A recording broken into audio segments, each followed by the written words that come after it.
That afternoon, in the middle of the busy city streets, two cars sped along.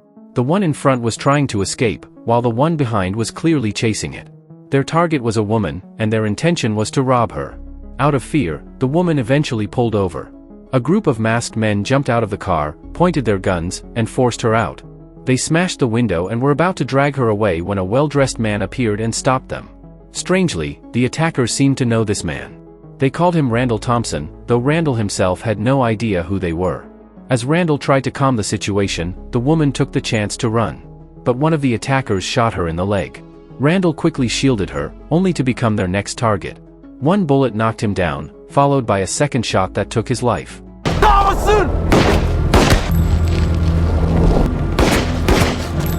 What the fuck are you doing? It's on TV! He's out of control! In a panic, they searched Randall and found a police badge.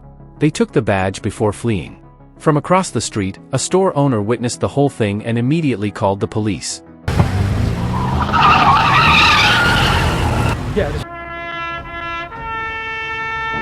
Some time later, Randall's funeral was held. He was known as both a former military man and a highly respected mercenary. His daughter, Anna, attended with her teacher, Kara, both overwhelmed with grief. In the middle of the service, Carl, Randall's brother, arrived. Anna was shocked, as besides her father, she had no other family. It's nice to meet you. Nice to meet you. I worked with Anya's father at Linthrop. I don't remember Randall ever mentioning he had... Carl's presence was a small comfort amid the sorrow. Carl introduced himself to Kara, who welcomed him warmly.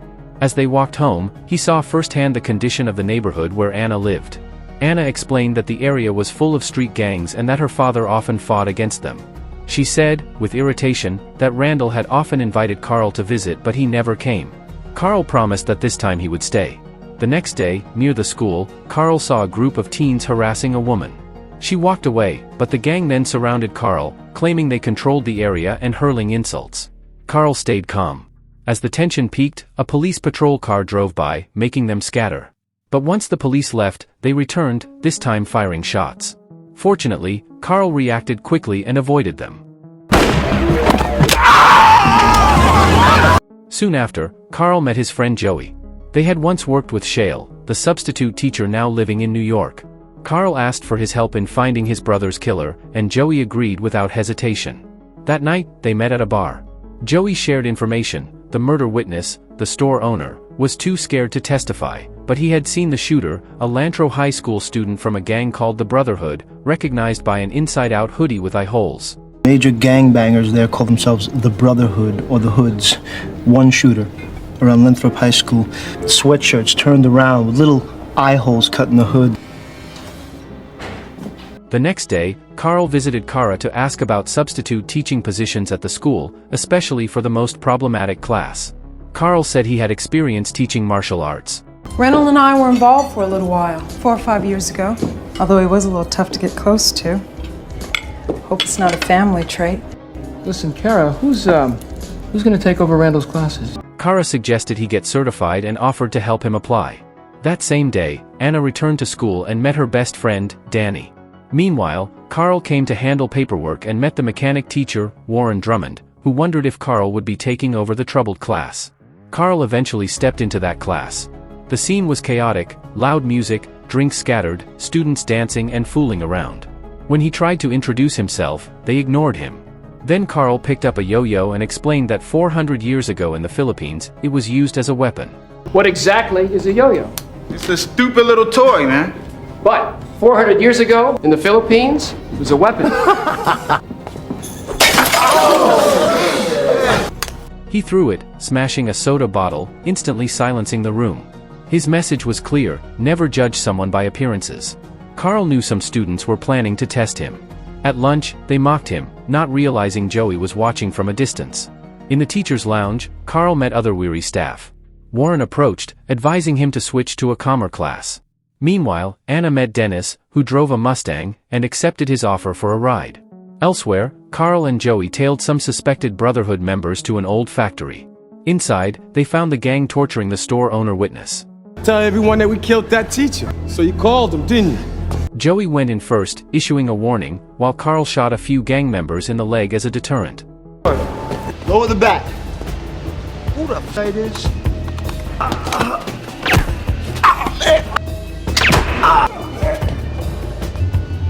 Everybody here is dead when I say so. The gang leader surrendered, the victim was freed, and Joey got him to safety. That afternoon at home, Anna and Dennis were together when Carl came in. Anna quickly distracted him until Dennis slipped out quietly. That night, several students from Carl's class stole a car, unaware Joey was watching. Later, Carl spent the evening with Kara, sharing stories about his past with Randall. Their talk was interrupted when Joey called, telling him Dante and Mace had stolen a bait car they had set up. Joey suggested waiting, as tomorrow would be important. He played a recording of the gang talking about getting rid of Carl. The next day in class, one student with a broken arm pretended to feel sick and asked to go to the restroom. In reality, he went to unlock the back door, letting gang members into the school. Inside the classroom, Mace blasted loud music from his radio, ignoring Carl's repeated warnings. Carl told the class that if he let Mace keep playing music when he wanted to teach, no one would win. That's what's called a standoff, a situation with no clear resolution. Without compromise, Carl grabbed Mace's radio and tossed it out the window. Compromise. The class went silent. Mace pulled a knife, showing off his skills, but Carl easily disarmed him and took the blade. Always keep the weapon. Parry away. Always from the body as possible. Carl made it clear he wasn't trying to embarrass anyone. He just wanted the class to understand he was the leader in the room and only wanted to help them. Noticing Keshen hadn't returned from the restroom, Carl went to check. In the boys' bathroom, Carl called out his name. Suddenly, gang members came from behind. Thanks to a warning from Joel, Carl was ready. Using his fighting skills, he took them down one by one. Back in class, Keshen rushed in, saying Carl might be getting beaten up, but Mace stayed quiet, still thinking about Carl's earlier words. The fight continued in the bathroom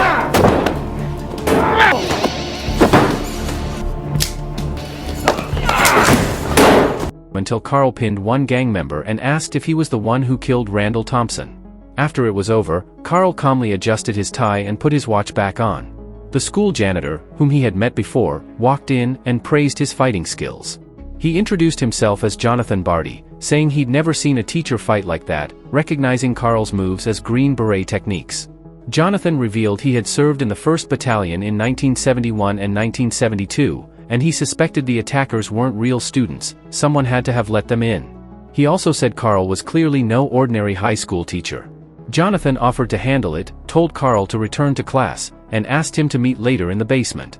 Back in class, Carl acted like nothing had happened, asking Keshen if he was okay. The skeptical stares of the other students made things awkward. Carl continued, "Now, we were talking about power versus compromise." After class, Carl asked Mace to stay. He asked if the radio was expensive. Mace said it wasn't. Carl told him he believed Mace could change his life for the better. Mace angrily questioned how Carl could know anything about his life, revealing that his father was in prison, his brother was killed, and he didn't even know where his mother was. The gang was all he had. Carl calmly said he still had the choice to take a different path.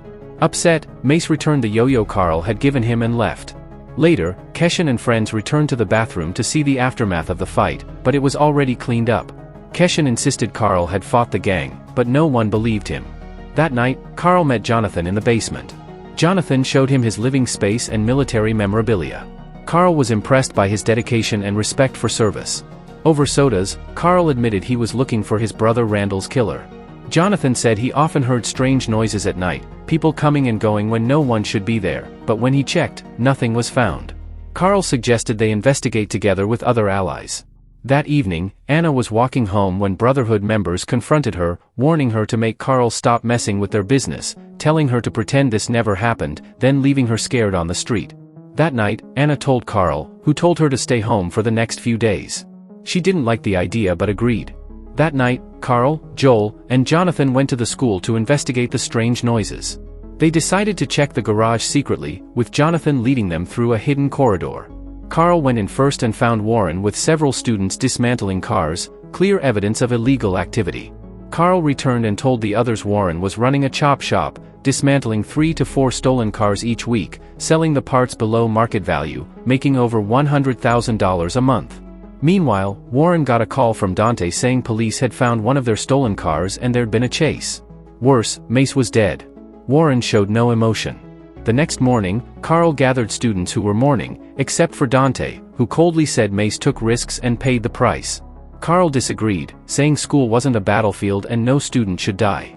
Dante argued the real world was a battlefield and people like him had to fight for everything because nothing was given freely like it probably was for Carl.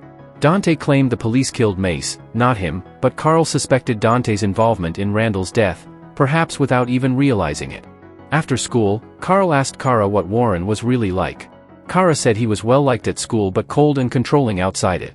She admitted Warren had tried to pursue her, but she refused because of his possessive nature. The next day at lunch, Carl asked Kara quietly to dig into Warren's background and work history. From a distance, Warren watched them suspiciously. That night, while Carl was at home with Joey, Kara called saying she'd found something online and asked Carl to come. Carl said he and Joey would be right over, reminding Anna not to open the door for anyone. But at Kara's house, someone knocked soon after, Warren, carrying food, claiming he was just in the neighborhood. Kara felt unsafe, hiding the file meant for Carl. Warren kept talking, pretending to be friendly. Meanwhile, Anna sneaked out to see Danny. At his place, things started light but turned uncomfortable when Danny got aggressive. When he left for the bathroom, Anna spotted a gun on the table, then found something shocking, her father's police badge in Danny's drawer. Horrified, she searched more and found a Brotherhood gang uniform in his closet. When Danny returned, she confronted him, asking if he had killed her father. Danny explained that her dad interfered with the Brotherhood's money flow. The argument escalated until Danny pulled a knife. But Anna, skilled in karate, kicked him hard and smashed a bottle over his head. He tried to grab her again, but she escaped. Back at Kara's, things turned violent when Warren suddenly attacked, throwing Kara across the room, revealing his true abusive nature. He accused her of working against him and beat her repeatedly, forcing her to say what Carl's real purpose was. Kara finally said Carl was Randall Thompson's brother. When she tried to flee upstairs, Warren chased her, beat her again, and shot her dead. Warren then ordered his men to kill Carl, taking orders only from him. When he left the house, he saw Carl and Joey arriving and hid. Carl and Joey didn't notice him. Inside, Carl was devastated to find Kara dead. He also found the file she'd meant to give him, revealing Warren was a former U.S. Marine Corps agent, honorably discharged under special conditions, once suspected of running an illegal mission in Honduras in 1986, which he denied, and even awarded in 1987. At home, Anna told Carl what she had discovered, that Danny had set him up and admitted to killing Randall to prove himself to Warren. That night, Carl armed himself, determined to end it once and for all. Joey picked him up, and they drove to the high school. Joey said there were 2 carloads of gang members, asking if Carl was ready. Carl gave a firm yes. By morning, the gang cars arrived. They entered the school armed with guns and rifles, clearly intending to take out the substitute teacher. Carl and Joey met Jonathan, who opened the gate for them. But the gang was right behind, and a gunfight erupted. The school became a battlefield.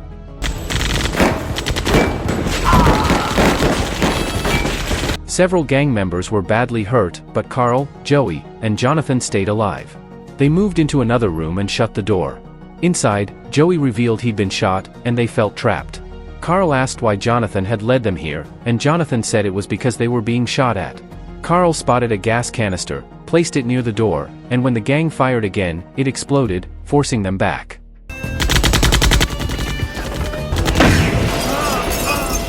This gave them a chance to escape. Jonathan led them through a tunnel to a hidden room with his old weapons. They reloaded and prepared for another attack. The gang kept coming, but their numbers were dropping.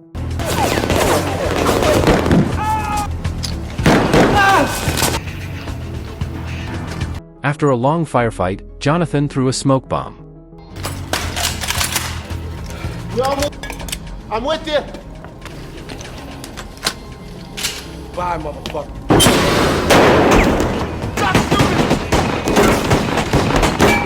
As the smoke cleared, Carl caught the gang leader, while Joey and Jonathan restrained the others. In the chaos, the gang accidentally shot their own leader.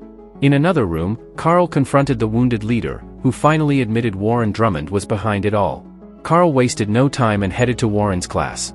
He interrupted the lesson, demanding Warren admit to killing Kara and mentioning that Kara's file had exposed the truth about him.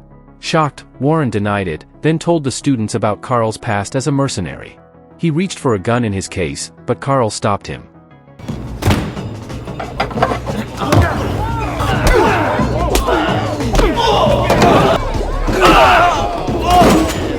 A brutal fight broke out, both men highly trained and dangerous. Warren grabbed a flamethrower, but Carl disarmed him and kicked him in the face. Warren fought back, but Carl smashed a light bulb into his eye, badly injuring him. The students watched, unsure who to support. Warren kept coming, and Carl slammed him to the floor repeatedly. Anna, seeing this from upstairs, ran down to help her uncle.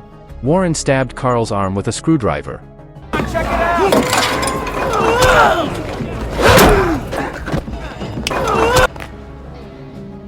But Carl fought through the pain, striking back hard. Finally, Carl drove his weapon into Warren's stomach, ending his life. The room went silent. No one seemed sad about Warren's death. After a moment of stillness, Anna and Joey thanked Carl for everything. Jonathan clapped, telling the students to return to class. The show was over. As they left, Dante, for the first time, showed kindness, telling Carl he looked like he needed a doctor and a vacation. Finally, things seemed calm again. Carl thanked Joey for standing by him through it all. Some time later, Carl and Anna visited Randall's grave, placing flowers and his badge there. Anna said she'd stay at the house and invited Carl to live with her. Carl said he was proud of her but had to leave. They shared a warm hug, and the story came to an end. The moral of this film is that no matter how dangerous the path we take, knowledge and education remain the strongest weapons to change the future. No matter how hard the environment tries to pull us onto the wrong road, there is always a choice to stand tall, fight against injustice, and protect those who cannot protect themselves. Courage isn't just about fighting, it's about choosing to do what's right, even if it means facing danger. If you enjoyed this video, don't be shy, hit the like button, and if you disliked it, hit the dislike button twice just to be sure. You should watch the full movie. Thank you very much for watching.